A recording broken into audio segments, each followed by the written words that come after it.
Welcome back to another Riverhouse Games YouTube video about tabletop indie RPGs.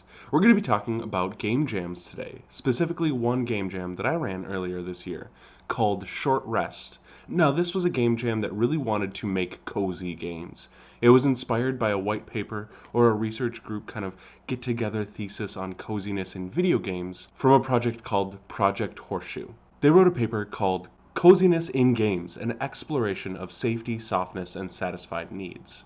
Now, that paper really outlined a lot of things about coziness in video games, but I really wanted to make coziness in tabletop RPGs. So I put together a game jam on itch.io, and a lot of people jumped in. We had 33 entries. In the next couple of videos, I want to go over those 33 entries because they're all just phenomenally cozy games. So we'll talk about 11 in this video, we'll talk about 11 in another video, and then the final 11 in the third. So let's just jump in and talk about some of these games. I pulled 11 at random and we'll just go through them in alphabetical order here. The first one is called Casting a Home, and this is by Erica Shepard, who wrote Exodus and a bunch of other really amazing games. In Casting a Home, you are creating, and quote, you are making a home together, the most powerful magic there is. It really is about, two people coming together and making just a space their home. And it's filled with actions that are close, personal, and intimate. It's a game about the emotions that build a home and crafting that magical spell out of those components. It's filled with a lot of intent and purpose, and every spell has material components, every spell has crafts and actions, and then every spell has a promise that comes out of it that you'll be playing together with your partner. It's based off of another game that Erica wrote called Hearts of Magic: Threads Entangled, which is a hack of D. Vincent Baker's Firebrands, and that's a whole other phenomenal game. I really encourage you to check out Erica's work. But it's based off of the weaving a spell move from that game, and I really love it. So I am going to give this game, Casting a Home, I'm going to give it a 10 out of 10 on my rating scale. It's a perfect score. Next up, let's talk about Coffee Shop AU by S. Donnelly. Coffee Shop AU is a game that replicates a trope in fanfiction that I really love, which is the Coffee Shop AU, where characters who might be from franchises with a lot of action or drama get to explore an alternate universe, or AU, where one is a barista in a small coffee shop and the other is someone who's been coming there. And the two characters, have a meet cute in the coffee shop. There might be other small, low-stakes stories going on in there. But the thing that I love about Coffee Shop AUs is that they really focus on the mundanity and regular stories of these characters' lives in this alternate universe. So this game does that really, really well. It highlights the mundanity aspect of cozy, which is something that the research paper really set out to highlight. In fanfic, this mundanity is often used to show periods of rest and care between the two characters, so I really love that this game does that. One thing that I really liked about Coffee Shop AU is that there is a note on subject matter. So in real life, it's not super great to flirt or hit on with someone while they are working. They have to be in that spot. So, obviously in real life, you would not, go up and hit on your barista. They can't go anywhere. They have to be polite to you as a customer. This game makes it clear that there is both sides to this interaction, and you embody the barista and feel their feelings as well. So it's a game that is explicit about mutual consent, and I really love that aspect of it in terms of making a cozy space. Coffee Shop AU is going to get a rating of 10 out of 10, I think. Yeah, it's a perfect game. Next up, let's talk about Dear Poppy by Jian Shim. This is a game about taking care of someone who has changed into a handful of seeds. So you find them one day, a handful of seeds, and you plant them and nurture them and take care of them. And along the course of this 7-week game, you are writing down your gratitudes, you're writing down your life, you are nurturing this plant as it's growing. You speak your gratitude to this friend and this plant, and you talk about your relationship together. As you play the game, you care for the plant, and it is a 7-week game where you, at the end of it, have a chance to repot your friend into a new home. I really love Dear Poppy.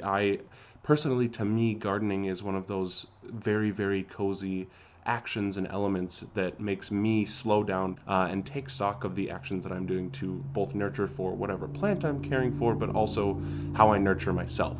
And that's something that Dear Poppy, I think, really, really does well. I loved reading Dear Poppy, and I encourage you to check it out.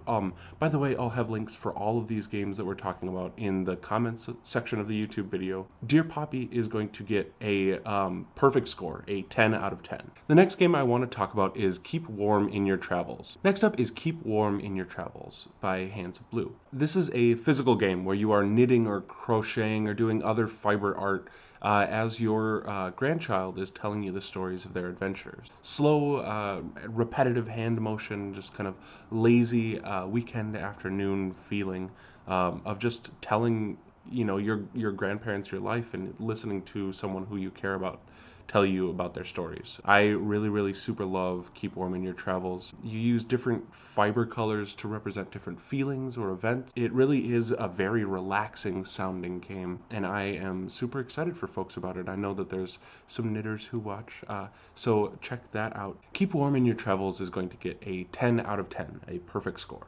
Another game is Memories in the Making by Michael Meinberg. Memories in the Making is a game about saying goodbye to friends before you go on your way to becoming adults. It is a game that plays with different skills and dice, and it has different moves that you play through your summer. This is the last summer before you kind of all leave up, and it has that very like dog days of summer coziness into it, and the melancholy of saying goodbye. I really love that it has guided scenes on how you play out the end of summer, and that each scene has different questions that you are supposed to be asking to kind of explore some of the details. The one that I really loved was the going to the diner scene, where the questions are, do you grab a corner booth or a table? How much do you tip? And how loud do you get? And so it really is a lot of that, almost a montage to create this last warm summer together. And Memories in the Making is going to get a perfect score, which is, of course, 10 out of 10. Let's talk about Moss Creeps Stone Crumbles by Adam Roy. Moss Creeps Stone Crumbles is a game about the, quote, the slow, gentle march of nature. Players will draw scenes from a forest grove's history and then pass them down exquisite corpse style. And as you get each drawing of the forest clearing or the forest grove, you're creating the story, you're writing in what is happening in that drawing. And as you play, you pass this history around the table, and then you have a finished illustrated history of this forest. I super love this concept. It is a very good shared experience to do what I do best, which is just talk about the stillness and the quiet of nature, and the story and progression of a forest, which is something that is very up my alley. So I am going to be giving Moss Creeps Stone Crumbles a 10 out of 10 on my scoring. The next game that I'll talk about is called Obligation Free, and it's by W.H. Arthur. Obligation Free is a very, very small game with low input for the player in terms of what you have to do to engage with the storytelling premise. You essentially are creating a character and then writing down a list of their obligations and then a list of the things that they love doing, favorite activities. And then as you play, you destroy your obligations and you talk about your character doing what they love doing. It is a very intentional ritual. So you are, in effect, clearing your own obligations and focusing on what you might want to do. What would make you happy. And by destroying the list of your obligations, you are wiping yourself free of any responsibility to those. So I really love Obligation Free, and I'll be giving it a 10 out of 10, which is a perfect score. Up next is Sandwich County by Ben Chung. I've seen Ben tweet a lot about Sandwich County. Ben is at swords, the letter N, flowers on Twitter. There's a lot of really great tweet threads about Sandwich County. It's a very like Beatrix Potter style pastoral animals telling you about adventures as you make a sandwich with them. It's adorable. It's very cute. You make and eat a sandwich during play, and based on the different ingredients that you use to create your sandwich, you'll inform your story in different ways. I think it's a really great exercise in that repetitive ritual aspect of cooking and playing, and I am super endeared by the concept of it. So I will be giving it a perfect score, which is 10 out of 10. Our next game is called The Bookshelf, and it's by Linda H. Kodega. And it is a game that creates found poetry as its mechanic. So you construct your story, as it were, by taking sentences from books that are on your bookshelf, and you go every single item on your bookshelf. You open up, you find something that strikes you, and you write it down. And so as you are playing this game, you are not only creating a story about the things that connect you to the books that you own, but you're also, picking up, physically handling every single item that is on your bookshelf and creating that connection with it as you play. It feels to me like the coziness of a large library. As you go through all of these different volumes. It really has great art and layout in it. There's wood carvings that give it a feeling of age that is really excellent to see. And so I will be giving The Bookshelf a 10 out of 10, which is a perfect score. The 10th game that we'll talk about is To Make and Share, and it's by Annie Johnson Glick. To Make and Share is a recipe game where you cook soup as you play.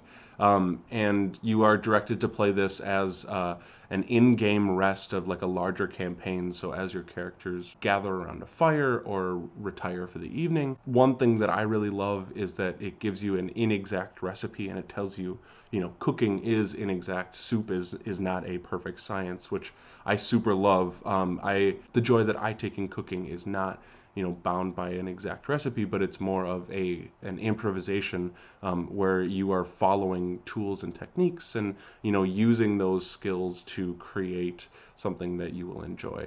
And that kind of sums up my feelings about role-playing games, and so it's very excellent to see those two meshed together. Everyone has a story about an important recipe in their life, and this game really seeks to emulate that as you tell stories about the recipe of soup that you're cooking around, as a group. Soup is possibly the coziest food besides hot dish, but that might just be my personal bias talking. So I will be giving To Make and Share a perfect score, which is 10 out of 10. The last game that I'll talk about in this video is You Are a Very Cozy Dragon by Eli Therial.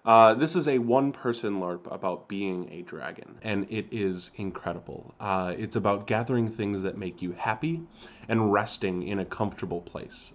So it's an incredibly adorable concept. I love that it has you collect the things that bring you joy in your life, and I personally love taking naps, so that aspect appealed to me as well.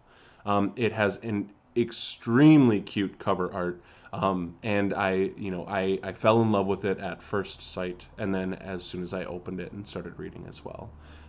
You Are a Very Cozy Dragon is a phenomenal experience if you have a lot of stuffed animals or pillows, blankets, things that you can create your nest with. And for that, I will give it a perfect score, which is 10 out of 10. So those are the 11 games that we'll talk about in this video. If you join us in the next installment of this Game Jam review, we'll talk about another 11, and then there will be one more to cap it off to round out all 33.